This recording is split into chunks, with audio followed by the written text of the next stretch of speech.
The exclusive retreat that never let you leave. I was so burnout. That's how they get you, isn't it? When you're desperate for a break, you ignore the red flags. I was working 70-hour weeks at a marketing firm in Chicago, barely sleeping, living off caffeine and anxiety. So when I saw the ad for the Ethelgard Institute in the mountains of Colorado, it looked like heaven. A 30-day digital detox. It promised. Disconnect to reconnect. No phones. No internet. Just nature, organic food, and the work. I wired them $15,000, my entire savings. I packed a bag. And I flew to Denver, where a black SUV with tinted windows picked me up. The driver didn't speak a word for the entire 4-hour drive deep into the Rockies. When we arrived, it was breathtaking. Massive log cabins, glass walls, snow-capped peaks in every direction. A man named Silas met me at the gate. He was handsome, in that rugged, terrifyingly intense way. He took my phone, my laptop, my wallet, and my passport. For the safe, he said with a smile that didn't reach his eyes. You won't need these where you're going. The first week was actually amazing. We did yoga at sunrise. We ate raw vegan meals. We sat in circles and cried about our childhoods. I felt lighter. I thought, this is it. This is the cure. But then, the 30 days were up. I went to Silas's office, his sanctuary, to get my things. I was packed, ready to go back to Chicago. Silas was sitting behind his massive oak desk, staring at a wall of monitors. He turned to me, looking disappointed. Maya, he said softly, you're not ready. I laughed, thinking it was a joke. No, really, I have a flight to catch at 6. We canceled your flight, he said. Just like that. Your aura is still fractured. If you leave now, the toxins will consume you. You need to stay for level 2. I felt a cold pit open in my stomach. I can't stay. I have a job. Give me my phone. Silas stood up. He was 6'4", looming over me.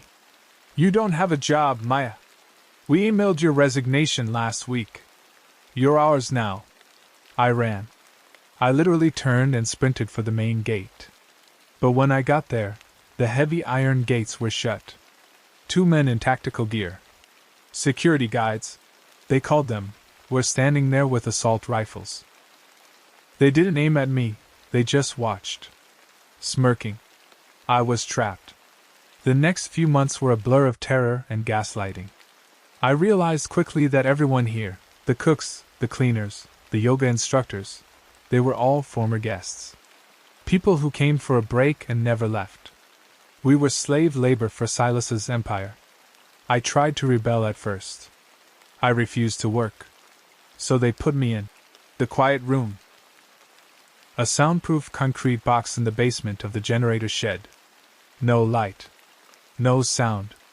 Just a bucket and a bottle of water. After 3 days in the dark, you start to hallucinate. You start to beg. When they finally let me out, I would have done anything just to see the sun. That's when I changed my strategy. I decided to become the perfect disciple. I worked harder than anyone. I scrubbed the floors until my knuckles bled. I memorized Silas's manifesto. I ratted out a new girl who tried to hoard granola bars in her pillowcase. I hated myself for it, but I needed Silas to trust me. It worked. Slowly, I moved up the ranks. Level 1. Level 2. Level 3. After 6 months, I was promoted to house mother.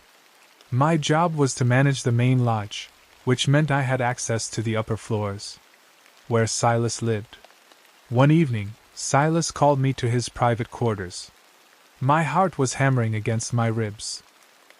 He was drinking whiskey by the fire, looking relaxed. He told me I was special. That I had cleansed myself of the outside world's corruption. I have a task for you, Maya, he said. My office is a mess. The previous cleaner had to be disciplined. I want you to organize my archives. This was it. The sanctuary. No one was allowed in there without him. I walked into his office, my hands trembling. It was filled with file cabinets. Blackmail. It was all blackmail. Photos of senators, CEOs, celebrities. People who had come here for treatment and got caught on hidden cameras doing terrible things. That's how he stayed untouchable. I started organizing, keeping my head down, acting the part of the brainwashed servant. But my eyes were scanning everything. No computer. No landline. He was too smart for that. Then, I saw it. On the bottom shelf of a display case, tucked behind a vintage typewriter, was a satellite phone. A heavy, brick-like iridium phone. It was there for emergencies, in case the snow knocked out the power. I looked at the door. Silas was downstairs, leading the evening chanting circle. I could hear the low hum of OM vibrating through the floorboards. I had maybe 10 minutes. I grabbed the phone. I prayed the battery wasn't dead. I pressed the power button. Beep. The screen lit up. 15% battery. I ran to the window, desperately trying to get a signal through the thick glass. 1 bar. Searching. Come on. 2 bars. I dialed the only number I knew by heart. My brother David. He was a cop in Chicago. It rang. And rang. Pick up, Dave. Please, God, pick up. Hello? His voice. I almost collapsed. Dave, I whispered, tears streaming down my face. Dave, it's Maya. Don't hang up. Listen to me. Maya? He shouted. Where the hell are you? We've been looking for. I'm at the Ethelgard Institute, I said, speaking as fast as I could. In the Rockies. Near Silverton, I think. It's a compound. We're trapped. Armed guards.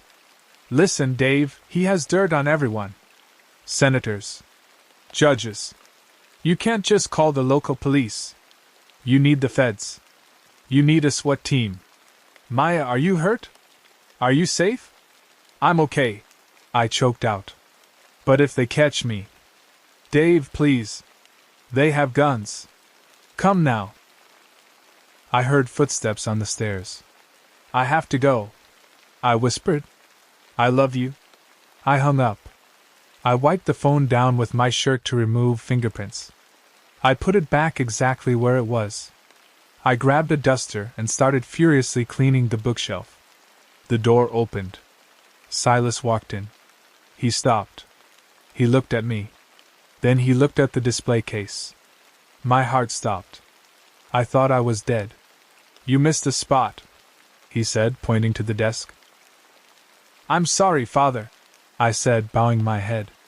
I'll fix it. The next 24 hours were the longest of my life. Every time a door slammed, I jumped. Every time Silas looked at me, I thought he knew. Had the satellite phone logged the call? Did he check the usage history? I was in the kitchen, chopping vegetables for dinner, when I heard it. A low, rhythmic thumping sound. Getting louder. And louder. The other girls looked up, confused. Is that thunder? One asked. Then, the glass of the kitchen window shattered. Crash! Federal agents. Drop the knife. Get on the ground. Flashbangs went off in the hallway. Boom! Boom! Smoke filled the air. Men in full tactical gear were rappelling from helicopters into the courtyard. The front doors were rammed open. I dropped to the floor, covering my head, sobbing. But they weren't tears of fear. They were tears of pure exhaustion. I saw Silas trying to run out the back exit, but 3 agents tackled him into the snow.